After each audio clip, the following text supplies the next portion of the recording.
हरिओम शरणम श्री सद्गुरु भगवान की जय।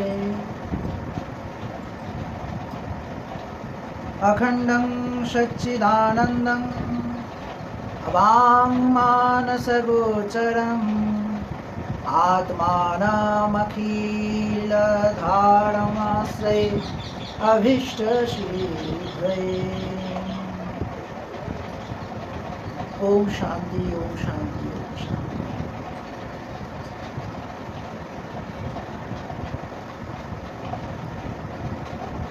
पिछले हिस्से में हम वेदांत के जो सूत्र की व्याख्या किए थे, वो सूत्र की व्याख्या में कहा था कि वेदांत नाम उपनिषद प्रमाणात्, उपनिषद की जो प्रमाण है वो वेदांत में ही लिखी होती है। यानी मुनीन्द्र सदानंद योगींद्र ने जो वेदांत सार का रचना किए, वो वेदांत सार उपनिषद, ब्रह्म सूत्र और श्रीमद् भागवत गीता के ही निष्कर्ष है, उसका ही मर्मज्ञ है वेदांत। तो उसके विषय में हमने चर्चा किया था और उपनिषद शब्द की क्या अर्थ है, उस विषय में भी हम आप लोगों से चर्चा किए थे। तो अब पूरा सूत्र उस दिन नहीं हुआ, पूरा जो सूत्र कह रहा है उसमें से आधा हुआ, आधा आज की क्लास में, आज की पर्याय में होगा। तो बोल रहा है वेदांत नाम उपनिषद प्रमाणां तदुपकाराणि शारीरिक सूत्रादीनि च। वेदांत नाम उपनिषद प्रमाणम, इसका हमने अर्थ कर दिया था और उसमें हमने बोला था कि उपब्रह्मण्य समीप्याम जीवम निसंशयाम साधयति गमयति। यानी जीव को निसंशय रूप में ब्रह्म की समीप में पहुंचा देना ही उपनिषद का एकमात्र लक्ष्य है। जीव और ब्रह्म की एकात्मा, जीव और ब्रह्म की जो अद्वैत भेद, इसमें उपनिषद का अर्थ छुपा है। और हमने कहा था उपयुपजातम अनादिकालात् प्रभृत्यम आत्म संसार संबंधं नितराम साधयति अवसायति या सा उपनिषद। यानी अनादिकाल से ये जो आत्मा संसार से संबंधित है, उस संसार से संबंधित जो आत्मा, वर्तमान काल की जो आत्मा अनादिकाल की समय से जो ब्रह्म से जुड़ा है, उस संबंध की नितराम को, उस संबंध की नित्यता को अवसाधन कर देता है और इसे उपनिषद कहते हैं।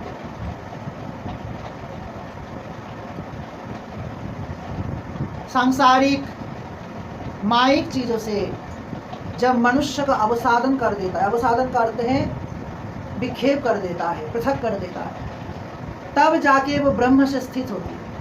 जब ब्रह्म और आत्मा एक हो जाती है तो वेदांत का जो लक्ष्य है वो सार्थक होता है। और ये एक है ब्रह्म विद्या। क्या कि बोला कि ब्रह्म विषय जो आलोचना है, ब्रह्म की संबंधित जो आलोचना है, ब्रह्म की ज्ञान की जो संज्ञा करवाता है, वो विद्या, वो शास्त्र ही ब्रह्म विद्या है। तो बोले इस ब्रह्म विद्या के पीछे कोई शारीरिक सूत्र है? बोले हाँ। बोले कि मंत्र में कहा जा रहा है, सूत्र में तदुपकाराणि शारीरिक सूत्रादीनि च। अच्छे से सुनना, शारीरिक सूत्रादीनि च, शारीरिक सूत्र आदि च। इस जो ये जो बात यहाँ पे कह दिया कि शारीरिक सूत्र आदि, इस शारीरिक सूत्र आदि ही उपनिषद का प्रमाण है। अब बोल रहा है कि शारीरिक सूत्र क्या है? बोला कि शरीरे भव शारीरकम, शरीरे भव शरीरकम, शरीरकमेव शारीरिकम। इसका अर्थ क्या हुआ? बोला शरीरे भवम, यानी जो शरीर में विद्यमान। कौन सी शरीर? बोला जो पंचभूत से रचा, जो मन बुद्धि अहंकार से रचा, जो कर्मेंद्रिय और ज्ञानेंद्रिय से रचा, वो शरीर के बाद यहाँ पे कह रहा है, यानी स्थूल शरीर। स्थूल शरीरे भवम, स्थूल शरीर में जो रह रहा है। शरीरकमेव शारीरकम, उस शरीर में जो विद्यमान है, उस विद्यमान विषय में जो पढ़ाई है, जो विद्या है, जो सूत्रादि है, उसे शारीरिक सूत्र कहा जा रहा है। थोड़ा और क्लियर करके बोलो तो, बोला और इससे विस्तार करके बोले तो जैसे इसका व्युत्पत्ति हो रही है, शरीर भवम शरीरकम शरीरकमेव शारीरिकम, यानी शरीर में, यानी इस देह में जो है, इस शरीर में जो है, कौन है? हम तो कभी उसे देखे नहीं, हम कभी उसे देखे नहीं, तो कैसे मान ले कौन है? बोले तो शरीर के अंदर क्या है? तो शरीर के अंदर ऊपर चर्म है, चर्म के नीचे जालियां हैं, जाली के नीचे रोमकूप, रोमकूप के नीचे अस्थि, अस्थि के नीचे हड्डी, हड्डी के अंदर हड्डी का चूर्ण, और क्या? और रक्त, मल मूत्रादि, नाड़ियाँ, उपनाड़ियाँ, शिरा, कुष्ठ। ये जो बना, जो हमारी जो देह है, जो शरीर है, इसके अंदर में कहाँ आत्मा है? कभी देखा नहीं उसे, कोई विज्ञान ना उसके बारे में कहा, तो आत्मा कहाँ से आ गई? मनुष्यों को अगर चीर दिया जाए तो आत्मा दिखता है? बोले आत्मा तो दिखता नहीं है। तो ये जो विषय है, उस आत्मा कौन है, उस आत्मा की स्वरूप क्या है, उस आत्मा की तत्व क्या है, उस आत्मा की क्या स्वरूप है, क्या रूप है, उसको जानने के लिए जो सूत्र है, उसको समझने के लिए जो सूत्र है, उसे कहा गया शारीरिक सूत्रादीनी च, यानी वेदांत नामो उपनिषद प्रमाण। वेदांत ही उपनिषद का प्रमाण, उपनिषद ही वेदांत का प्रमाण है। तदुपकार, ठीक उसकी तदुपकारणी, अर्थात ठीक उस प्रकार से शारीरिक सूत्रादीनी च, उस प्रकार से जो शारीरिक सूत्र है वो भी ब्रह्म और आत्मा जीव की ऐक्य का सिद्धांत को बतलाता है। यानी ब्रह्म के साथ ये जो जीव का जो अनात्मिक संबंध है, जो कभी ना टूटने वाला संबंध है, ये जो अनादि संबंध है, ये अनादि संबंध को ही उत्तरांग में उपनिषद का रूप कहा जाता है। यानी उपनिषद का जो अभ्यास किए जो ब्रह्मर्षि लोग, जो ब्रह्मर्षि मुनियादि, जिसने अपने योग साधना से ये समझे कि ब्रह्म और जीव में कोई फर्क नहीं, वो जीव चाहे तो इस शरीर में समस्त ब्रह्म को भान सकता है, समस्त ब्रह्म की उपस्थिति को भान सकता है, उस योग साधना से संभव है। राह चलते कोई व्यक्ति कह दे कि हम ब्रह्मास्मि, मैं ही ब्रह्म हूँ, तो इसमें संशय है, ऐसा नहीं है। राह चलते व्यक्ति अगर बोल दे हम ब्रह्मास्मि, तो भाई ये तो हास्यास्पद हो जाएगी। हास्यास्पद इसीलिए हो जाएगी क्योंकि जो व्यक्ति कभी शक्कर यानी चीनी चखा ही नहीं, जो व्यक्ति कभी चीनी का स्वाद लिया नहीं, अगर वो बोल दे कि चीनी मैंने चखा है और वो कैसा है, बोला हल्का नमकीन है, हल्का मीठा है, तो लोग थोड़ी विश्वास करेगा? नहीं विश्वास करेगा। वैसे ही जब तक चीनी का स्वाद लेने के बाद ये ना कहो नहीं चीनी कैसा वस्तु है, चीनी मीठा है, चीनी बहुत ही मीठा है, पर पानी से साथ जब घोल दो, अधिक पानी में जब थोड़ा सा चीनी घोल दिया जाए, चीनी की अनुभूति नहीं होता। अधिक पानी में, एक भरा मटका में अगर कोई 1 चम्मच चीनी डाल दो, जैसा चीनी का स्वाद उपस्थिति नहीं होता, पूरा पानी का ही उपस्थिति होता है, यानी पानी का जैसा स्वाद वैसे ही स्वाद लगता है। पर एक मटके में उसके अनुरूप चीनी डाला जाए तो पानी का उपस्थिति, चीनी का स्वाद मिलेगा। धीरे धीरे क्या होगा, चीनी का जो मीठापन, चीनी का जो मिठत्व, जो मिष्टत्व है, मीठा भाव है, वो हमारी जीवा को आस्वादन करेगा। तब हम कहेंगे नहीं, इस पानी में चीनी घुला गया है, इस शरबत में चीनी दिया गया है, तो ये पानी मीठा है। वैसे ही मुंह से बोलने से ब्रह्म का अनुभूति नहीं होता, और ना ही आदि गुरु शंकरा भगवत पदाचार्य ने कहा कि मुंह से बोल रहे परमात्मा ब्रह्म बोलने से ही, या हम ब्रह्मास्मि बोलने से कि तुम ब्रह्म हो जाओ, या तुम ब्रह्म की साहित्य हो जाओ, या तुम ब्रह्म की फील करने लगो, अनुभूति होने लगो, ऐसा नहीं। पहले उस चीज़ के लिए अधिकारी होना बनना पड़ता है, फिर धीरे धीरे गुरु के सम्मुख उपनिषद का ज्ञान और आत्मविवर होने से, धीरे धीरे आत्म उपलब्धि करने से, योग साधना से ही वो इथर यानी वो माध्यम से तुम्हारी धीरे धीरे लिंक होने लगेगा। आज्ञा चक्र सहस्त्रधार की जब मिलन होती है तब ब्रह्म की अनुभूति लगती है। ये जो गले के अंदर खेचड़ी मुद्रा है, ये खेचड़ी मुद्रा से जब उस रस को साधन करके अमृत को लिया जाता है, तब धीरे धीरे ही अमृत वर्षिणी होकर जब योगनिष्ठ परमेश्वर के साथ परम्बा का मिलन होता है, तभी ब्रह्म का चस्का लगता है। और ये अनिर्वचनीय है, ये कभी कोई बोल ही नहीं सकता। अगर तुम्हें कोई एक चमचा मीठा दे के बोल दे कि भाई बोल कैसा मीठा है, तो तुम ऐसा कैसे बोलोगे हाँ मीठा है। कैसा मीठा? ठीक है, अच्छा मीठा है। अरे मीठा का कोई संज्ञा दो, इतना परसेंट मीठा है, हम बोल नहीं पाएंगे। कितना परसेंट मीठा है तो नहीं बोलना तो संभव। कम से कम यही बोल सकते हैं कि मधु जैसा मीठा है। मधु कितना मीठा है कोई बोल सकता है भला? कोई नहीं बोल सकता। बोल सकता है बड़ा अधिक मीठा है, अधिक से अधिक मीठा है, इतना ऐसा ही बोल सकता है, उसका परिमापन नहीं कर सकता। वैसे ही ब्रह्म का बात अनिर्वचनीय है, वो कभी मुंह से नहीं बोला जाता। परमहंस रामकृष्ण एक बार जब उसने पूछा गया कि आप ब्रह्म की साक्षात किए, आप तो ब्रह्म का साक्षात किया, आप तो परमहंस है, आप कहिए कि ब्रह्म कैसा है। बोला कि ब्रह्म को कभी बोला नहीं जा सकता। बोले कैसे?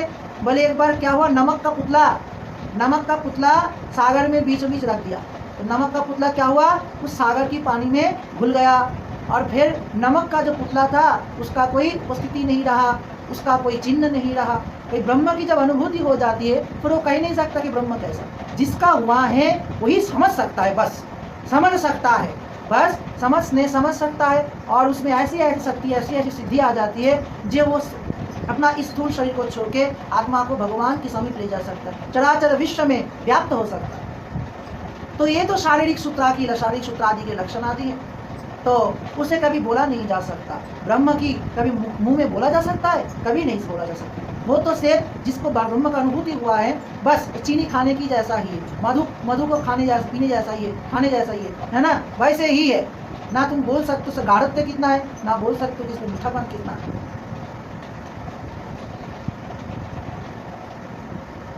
वेदांत जो अपौरुषीय अंग है वो शारीरिक सूत्रादि से ही जीव और ब्रह्म की जो एकत्वता है, जीव और ब्रह्म की जो ज्ञान है, उस ज्ञान की मापक होती है। और जीव और ब्रह्म में जो अनैक्य है, जीव और अभी मैं कुछ समय पहले ही बोला, जीव और ब्रह्म की जो अनैक्य है, उस संशय को नाश करने देने वाले जो सूत्र है वो शारीरिक सूत्र है। अब बोला कि आप तो ब्रह्म बोल रहे हो, वेदांत कर रहे हो, तो ब्रह्म और वेदांत को समझूं कैसे? तो बोल रहा है कि ब्रह्म को समझने के लिए सूत्र की आवश्यकता, जैसे अंक और यानी गणित या मैथमेटिक्स को समझने के लिए सूत्रादि की प्रयोजन होती है, वैसे ही व्याकरण शास्त्र को जानने के लिए कहाँ पे नत्व विधान होगा, कहाँ पे सत्व विधान होगा, कहाँ पे पदरूप समास नहीं है, कहाँ पे पदरूप समास है, कहाँ पे कौन सी प्रत्यय होगा, कृत तद्धित कल से क्या होगा, इसके लिए सारा सूत्र रचा गया है। कहाँ पे सूत्रादि के प्रयोग से ही, व्याकरण से ही लगा जाता है, अपने मनमाने से नहीं होता। वैसे ही ब्रह्म को जानने के लिए जो सूत्रादि रचा है उसको शारीरिक सूत्रादि क्या है, तदुपकारिणी शारीरिक सूत्रादिनी च। बार बार इस सूत्र को मैं कह रहा हूँ, इसका अर्थ है इसको जहन में ले लेना कि शारीरिक सूत्र के बिना ब्रह्म ज्ञान संभव नहीं है। एवं इसके लिए शारीरिक सूत्रादि में वेदांत शब्द में गौण प्रयोग हुआ है, गौण प्रयोग इसमें है। शारीरिक सूत्र में कहा जा रहा है जो शरीर में उपस्थित है। शरीर में कौन उपस्थित होता है? बोला शरीर में एक सूक्ष्म रूपी एक अनुभूति है जो तुम्हारी अच्छा बुरा, सटीक भूल निर्भूल इत्यादि का ज्ञान कराता है।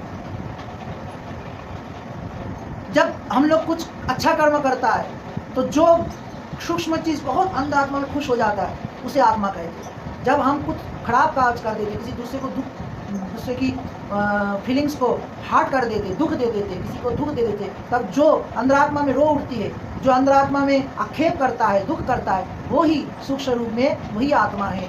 वही आत्मा कहते हैं, उसे को विवेक कहते हैं। वो आत्मा, वो विवेक रूपी आत्मा जिसमें विवेक है, जिसमें ज्ञान है, अच्छा बुराई का जिसमें फर्क है, उस आत्मा ही शरीर में है। अब मैं यहाँ पे कह दूं कि शरीर में जो है वह जो रह रहा है उसे भ्रम, शरीर भेद के रूप में भ्रम ऐसा विषयभूत होता है कि शरीर में जो है क्या वो सही आत्मा ही है, या मन है, या कोई और कुछ है, या बुद्धि है, या कोई महत्त्व आदि ऐसी कोई तत्व आदि है, क्या है।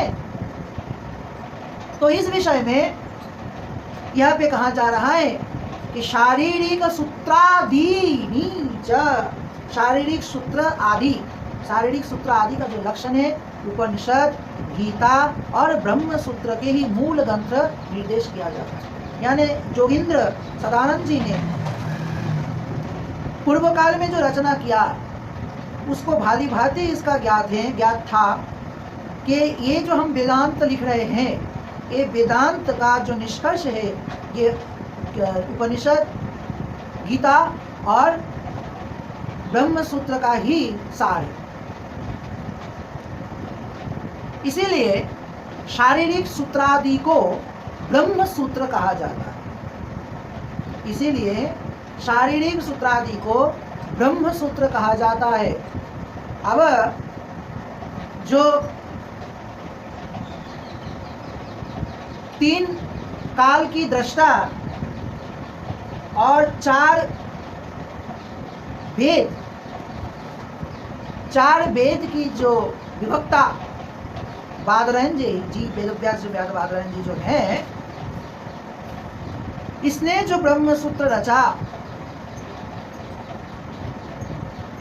ये ब्रह्म सूत्र भी उपनिषद के ऊपर ही आधारित है।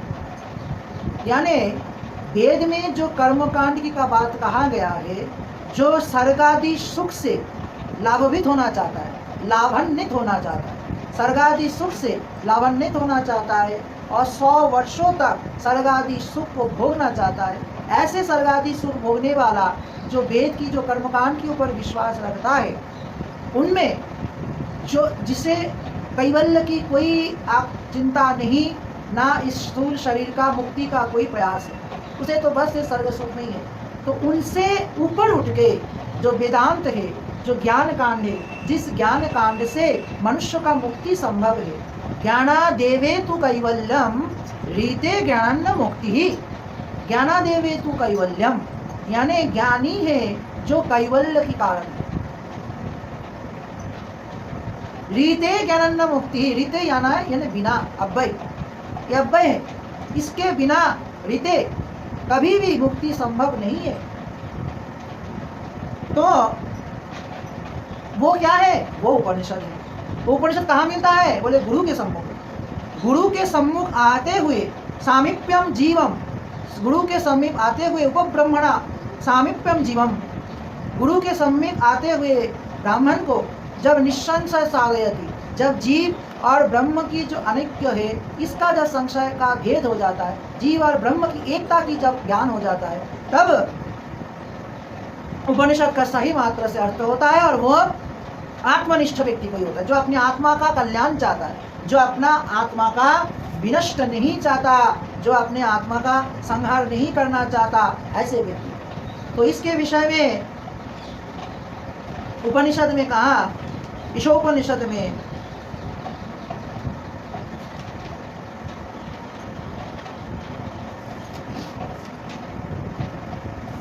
कि जो व्यक्ति अपना आत्मा के कल्याण करना चाहता है, वो व्यक्ति कभी अपने आत्मा का आत्महत्या नहीं करता, अपना आत्मा का आत्मघाती नहीं करता।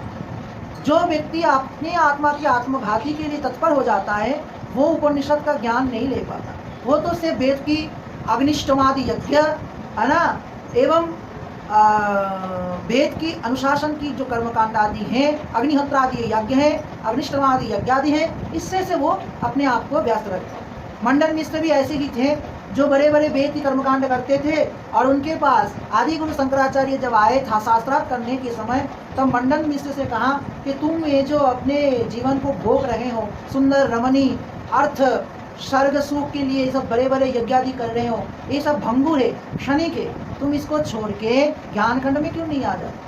तो मंडन मिश्र ने कहा, जो अपनी माँ को त्याग किया है, जो संसार को त्याग किया है, उससे हमें न ज्ञान दें। तब आदि गुरु शंकराचार्य ने कहा कि जो आत्मा की खुद उन्नति नहीं करना चाहता वही कर्मकांड की ओर जाता है, ज्ञान कांड की उसको भाता नहीं है। उसके बाद वो शास्त्र चला। तो जो बोलने का अर्थ ही है, ईशापोनिषद में कहा कि असूया नाम ते लोका अंधेन तमसवृतः तंस्ते प्रत्याभिगच्छन्ति येक चात्मोहनो जनः।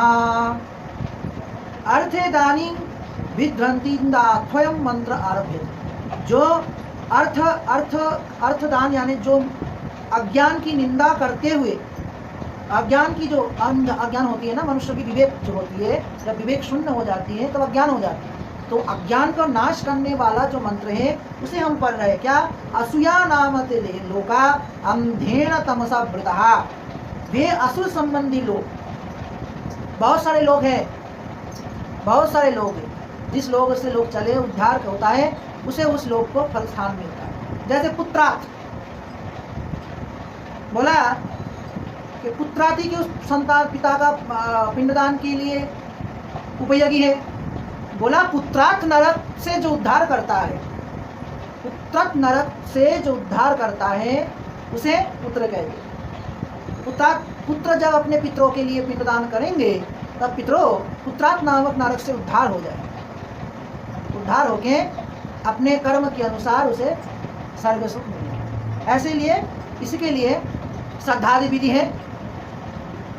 तो वैसे ही असुर संबंधी भी लोग हैं। असुर संबंधी लोग कौन सा है? बोले असूया नामते लेका अंधेन तमसवृता। जिस लोक में सिर्फ अंधकार ही अंधकार है। तमसो मा ज्योतिर्गमय। क्यों? क्यों बोला कि तमसा में नहीं रहना, ज्योतिर में आना है। माँ यानी मुझे, तमसा यानी अंधकार से लेके आलोक की जो रोशनाई है, ज्ञान की जो रोशनाई है, उनके सामने मुझे ले आओ। तो यहाँ पे बोला असूया नाम लोग, जहाँ पे तमसा वृत्ति है, जहाँ पे मन बुद्धि नष्ट हो गई, तमसाच्छन्न हो गई, वहाँ पे उस जगह पे असूया नाम की लोग है। उस असूया नाम की लोग में जाने से मनुष्य का उद्धार कभी भी संभव नहीं है। इसीलिए हे आत्मा, इस असूया नाम की लोग से मुक्ति पाने के लिए तुम अपने आत्मा को संवरण करो, नहीं तो क्या होगा? बोला तंस्ते प्रत्याभिगच्छन्ति ये के चात्माहनौ जनः। बोला अगर तुम सही समय से ज्ञान कांड की तरफ मुंह नहीं मोड़ रहे हो तब तुम्हें क्या होगा? बोला अपने आत्मा का खुद ही हनन कर दोगे, खुद ही अपने आत्मा का ही विसर्जन कर दोगे। जो कोई भी आत्मा का हनन करने वाला लोग हैं वे मरण की अनंतर, मरण की तत्पर, मरण की समय उन्हें वो प्राप्त होता है। बोले क्या प्राप्त होता है? बोला असूया नामते लोका। असूया नाम के जो लोग हैं वो उसे प्राप्त होता है। तो हमें असूया नाम के लोग में नहीं जाना है। क्यों? क्योंकि वहाँ पे कर्म फलों की लोकन होती है। कर्म फल से उसे उस नरक फल का भोग करना पड़ता है। और जो कर्म फल की ऊपर चले जाता है, बोले जो कर्म फल के ऊपर चले जाते हैं वो तो अपने आप को जान लेता है, उसे तो ज्ञान मार्ग में चले। जो ज्ञान मार्गी है ना, जो ज्ञान मार्गी है। इसी प्रसंग में आदि गुरु शंकराचार्य ने कहा कि जीवन की अंत के आगे अगर तुम गंगा सागर कर लो, जितना प्राणायाम अनुलोम विलोम कर लो, इतना योग कर लो, जितना पुत्रेष्टि कामेष्टि अग्नि अश्वमेधादि जितना भी कर्मकांड वाले बड़े बड़े सर्व को आने वाले जितने भी यज्ञ आदि कर लो, पर एक चीज समझ लो बेटा, बिना ज्ञान तुम्हें मुक्ति नहीं होगा। ज्ञान क्या है? अपनी आत्मा का कल्याण। अपनी जो मनुष्य की, मेरी गुरु जी कहते हैं कि मनुष्य के जीवन में एकमात्र लक्ष्य है अपनी जीवन शरीर रूपी जो शरीर है, इस शरीर को कैवल्य की ओर ले जाना, यानी मुक्ति के लिए ले जाना। तो इसीलिए इस अदर्शनात्मक तम यानी अज्ञान से जो आच्छादित जीव है वे इस शरीर को छोड़ के अपनी कर्म और ज्ञान के अनुसार वो स्थावर पर्यंत योनि में ही प्राप्त होते। इसके लिए ब्रह्मा भी छूट नहीं मिलता, ब्रह्मा से भी इसका छूट नहीं है। अगर ब्रह्मा में भी तमसावृत्त बुद्धि मन बुद्धि हो जाए तो ब्रह्मा भी इससे परे नहीं होता। तो मनुष्य कहाँ का है, सोचो। इसमें सोचने की वाली बहुत बड़ी बात है। यहाँ पे टिप्पणी है, यहाँ पे कहती है ते लोका कर्म फलानी लोक्यंत दृश्यंत भुंजंत इति जन्मनि अंधेन दर्शनात्मका ज्ञानेन अज्ञानेन तमसावृता आच्छादितः नन्न स्थावरंत प्रत्य त्यक्ते त्यक्तमेवं देहम अभिगच्छन्ति यथा कर्म यथा सुतम। यानी जो व्यक्ति अपने अज्ञान से भरीभूत पीड़ित हो जाती है, अज्ञान से आच्छादित हो जाती है, उस इस शरीर को छोड़ के अपनी कर्म और ज्ञान के अनुसार स्थावर पर्यंत उसी योनि में ही रहता है। इसके लिए ब्रह्मा की भी छूट नहीं है।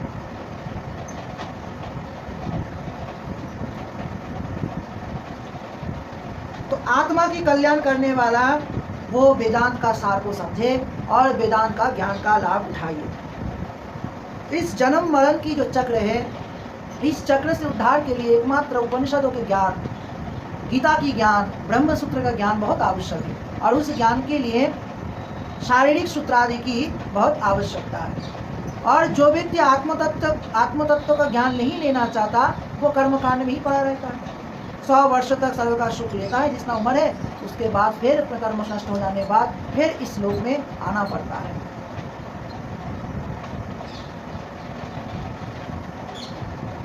जिस आत्मा का हनन करने से अज्ञानी लोग जन्म मरण रूप संसार को प्राप्त होते हैं और उसके विपरीत ज्ञानी लोग मुक्त हो जाते हैं। यानी जो अपने कर्मकांड में रहते हैं, सिर्फ कर्मकांड के ऊपर ही उनका मन निवेश रहता है। संकल्प आदि करने से अपने जैसे संकल्प करेगा वैसे होगा, है ना। जो व्यक्ति नित्य अग्निहोत्रादि यज्ञ अग्निष्टमा यज्ञ आदि करते हैं उसका कोई संकल्प तो होगा नहीं, तो क्यों कर रहे हैं। स्वर्गादि सुख एवं अपने जीवन में जो चीज़ उसको प्राप्त नहीं हुआ उस चीज़ का प्राप्ति यही है। अब इसको छोड़ के जो ज्ञान मार्गी होती है उसे अपने आत्म तत्व का भाली भांति ज्ञान है और उस हिसाब से वो अपना आत्मा का कल्याण करेगा, कैवल्य का लाभ हो जाए। ऐसे करते हुए वो आत्म तत्व अपने स्वरूप से विचलित ना होने वाला, एक तथा मन से भी तीव्र गति वाला है। इस इंद्रिय प्राप्त नहीं कर सके क्योंकि ये उन सबसे पहले क्या है, विद्यमान है।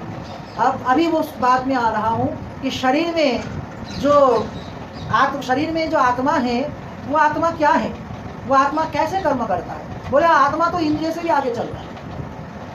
अने जनदगम मनसो जीव जबियो नैना देवा अपनु वर्षत तद्भद्वतो वन्नन्तेति निष्ठ तस्मिन् नभो मातरिष्या दधाति। अनेजन न एजत अनेजदेकं मनसो जबियो नैन देवा अपनु बपनु बड़मर्षत।